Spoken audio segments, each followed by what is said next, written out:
All right, I just started the. So this is team two.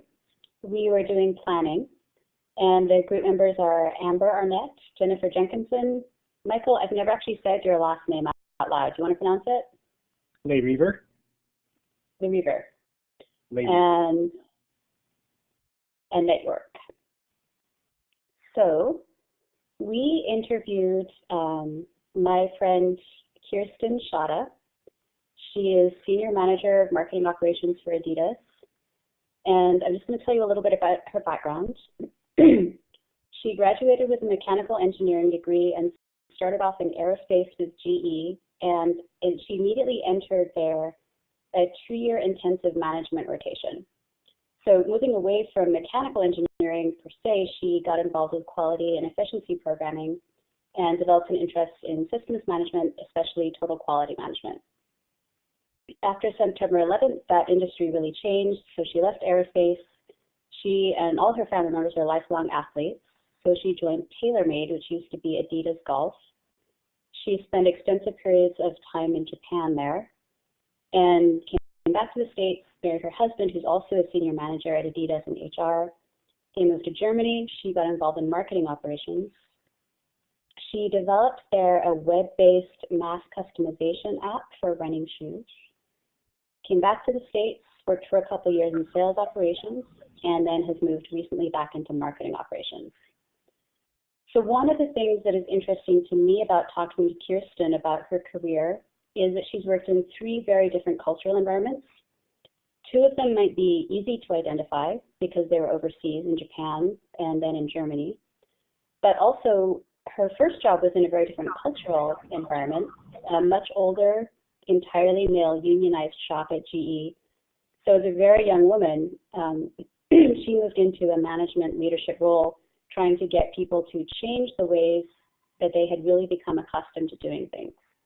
She had some of the same challenges around being female in Japan, where she had to repeatedly assert that she was the project leader and ultimate decision maker.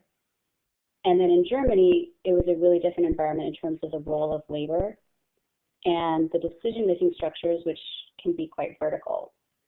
But in all these environments, she said her favorite parts of the job have remained driving change, team building, and encouraging growth in her team members.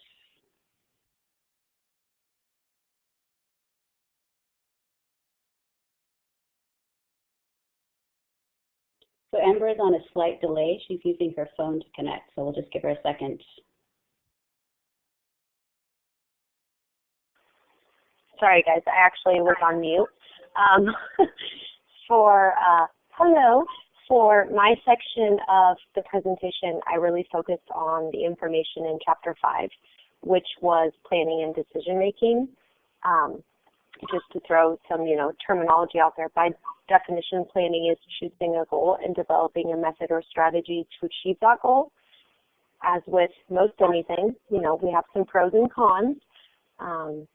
Planning is beneficial in that it brings intensified efforts, persistence, direction, and creation of task strategies, which in essence means we don't just want people to work harder, we want them to work smarter, and we want to encourage them to develop the ability to determine, if they are working smarter. There's also some downfalls that come with planning, and that, it slows change a little bit, as well as creating a false sense of certainty. So when you make a plan, you think that you know exactly what's going to happen with that plan. Well, that's not always the case. And one of the downfalls is that you do think I have this plan, it's going to work, there's no issues. Well, it doesn't always turn out that way. Even with the negatives, I still feel as though planning is one of the most important aspects of business. I feel without proper planning and proper consideration, a company lacks a direction, which can easily lead to chaos and possible failure.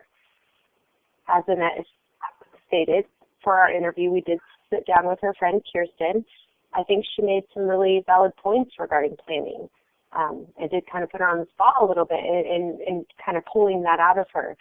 one thing that really stood out to me is that you have to be okay with reevaluating your plans, and that understanding that what you may have wanted to happen may not be the path that's good for this moment. It is a pitfall, again, of planning, in that, you get that certainty that your plan is good because you did, evaluate and make sure that it was good for then, but it might not be for now. I think some people might look at that as a failure, but I see it as the exact opposite. Knowing when something isn't working and fixing it is a sign of strength, not weakness. Knowing when to reevaluate what you've said is very important. Another thing that really stood out to me while discussing planning with Kirsten was her addressing the SMART goals.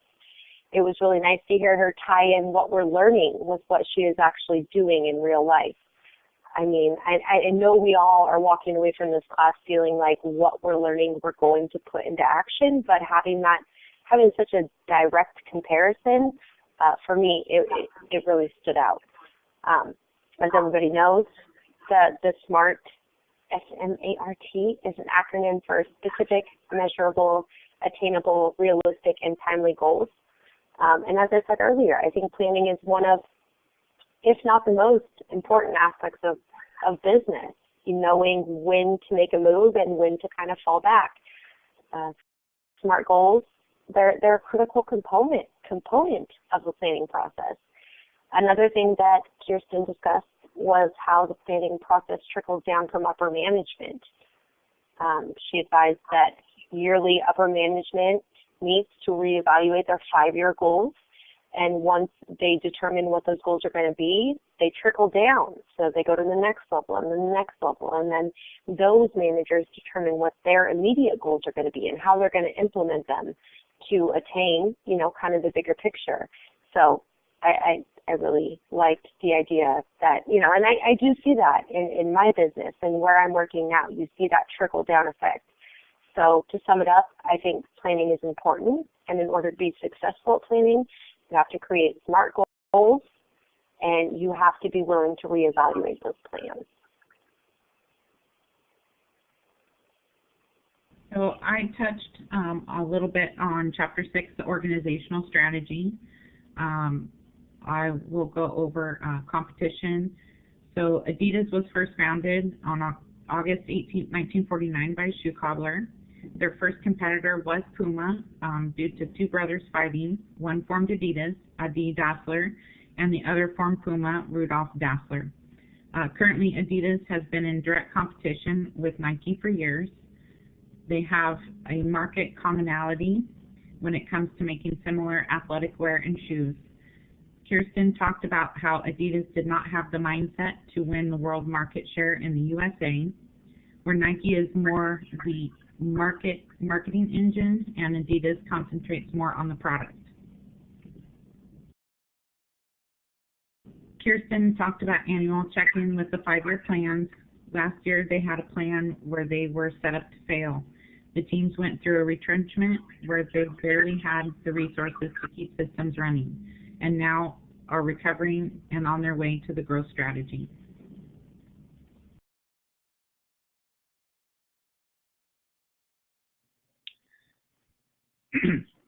And I reported on Chapter 7, Innovation and Change. And upon accepting her new position, Kristen was immediately faced with a challenge. Adidas' global influence on marketing programs was geared more towards German cultural norms and practices and was on the verge of organizational decline. Organizational decline is a decrease in an organization's performance that occurs when companies do not anticipate, recognize, or adapt to pressures that threaten their success. Since European styles of marketing were not effective in U.S. markets, USA marketing tactics were suffering from cultural differences. Adidas was falling behind their competitors and had to be creative. This quickly became one of their major challenges of Kristen's job. Due to the threat of organizational decline, Kristen was given the responsibility of a change agent, which is the person who formally is in charge of a change effort within the company. With a background in process improvement, she puts her efforts into maximizing efficiency across people, products, information, and money flow. Kristen currently manages 3 people who support 160 sales reps, in which she refers to as her customers. There are currently 26 different internal teams supporting the marketing department. Due to Kristen's constant plan evaluations and revisions, she is faced with both global and local concerns. With a strong part in Adidas organizational development, her influence is needed to carry out a 10-year project to improve timelines with global relations. Organizational development is a philosophy and collection of intentional changes designed to increase the longevity of the company. Kristen is also very involved in team building. Not only does she have an active role in hiring, she also works individually with staff and their personal development. She mentions that one of the keys to being a successful manager is not to hire in the mirror. We had the tendency to view teams as people who were similar, when teams can actually be more successful when populated with those who challenge the norm and bring fresh ideas.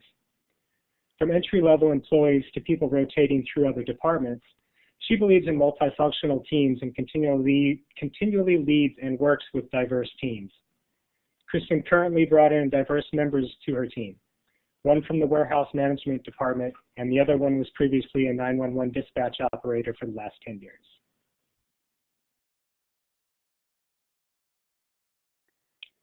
Kirsten said that she most loves about her job that it's a casual environment that actively encourages sport and fitness for its employees, and that while there are company politics, it's not an aggressively competitive environment. Instead, everyone is focused on the same goals.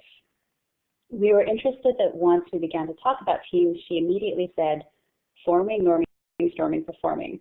And we all took away from this that it was exciting and encouraging to hear that people like Kirsten, who are highly successful in their roles in management, actually apply the tools that we've been studying in class.